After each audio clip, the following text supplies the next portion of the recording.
1월 10일 오늘 만나 성경 말씀은 요한복음 3장 25절에서 28절입니다. 이에 요한의 제자 중에서 한 유대인과 더불어 정결례식에 대하여 변론이 되었더니 그들이 요한에게 가서 이르되 랍비여 선생님과 함께 요단강 저편에 있던 이곳 선생님이 증언하시던 이가 세례를 베풀매 사람이 다 그에게 가더이다.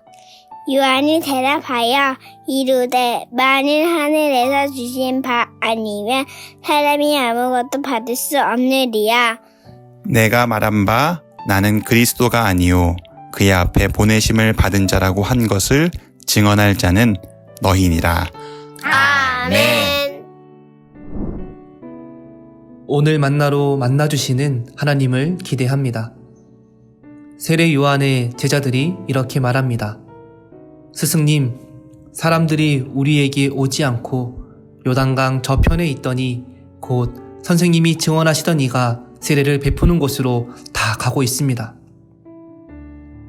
요한의 제자들은 자신들보다 예수를 따르는 무리가 많아지자 불편한 마음이 들었던 것 같습니다. 스승인 요한에 대한 충성심인 것처럼 표현하지만 그 내면에는 자신이 속한 집단의 안전에 대한 불안함들이 요동하고 있었습니다. 그때 세례 요한은 이렇게 말합니다. 하늘에서 주신 것이 아니면 사람이 아무것도 받을 수 없다. 즉 하나님께서 허락하시지 아니하시면 사람이 아무것도 받을 수 없다. 사람들이 예수께로 가는 것은 하나님께서 일하고 계신 것임을 알려주었습니다. 세례 요한은 자신의 정체성을 다시 한번 제자들에게 알려줍니다. 자신은 메시아가 아니고 그보다 앞서 보냄을 받은 자라고 말입니다. 더불어 세례 요한이 말한 것을 증거할 자들이 바로 제자들이라고 알려주었습니다.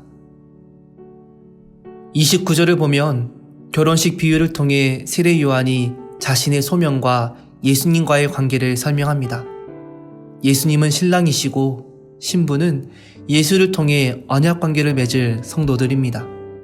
요한은 그 구원의 과정에서 들러리의 역할로 하나님의 구원 과정의 성취를 기뻐하는 자라고 고백합니다.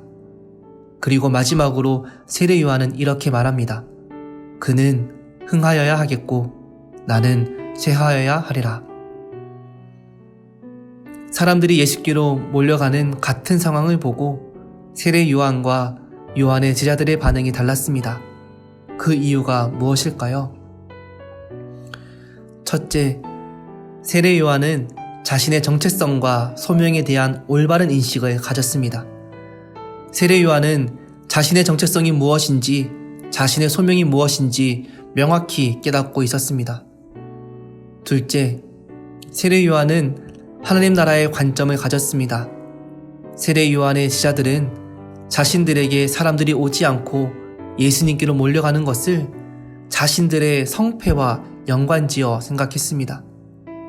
하지만 세례 요한은 예수님의 영향력이 커지는 것을 자신들의 상대적인 실패로 생각하지 않고 오히려 하나님 나라 관점에서 성공이라고 고백하고 있었습니다. 요한의 제자들은 자신들의 영향력과 어떠함에 집중했지만 세례 요한은 달랐습니다. 메시아의 길을 예비하는 자신의 사명과 이후로 예수님의 사역을 통해 하나님 나라가 확장되어 감을 기뻐하고 있었습니다.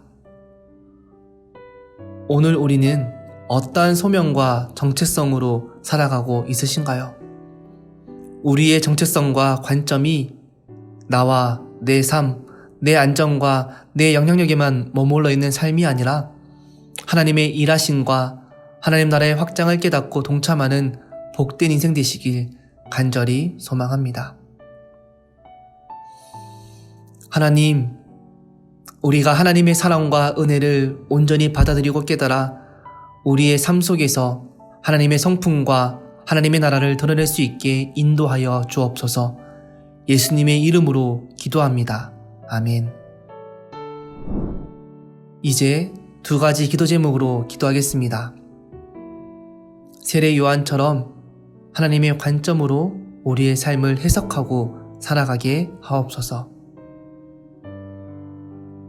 선교지에 계신 선교사님들의 영육을 강건케 하시고 세례 요한과 같이 하나님 나라의 사명을 감당할 수 있게 인도하여 주옵소서. 큰 태풍으로 삶의 터전이 무너져버린 네그로스 산적교회의 지체들과 김상남 선교사님에게 새 힘을 허락하여 주옵소서. 이 기도 제목으로 기도하신 후에 개인 기도 하시겠습니다.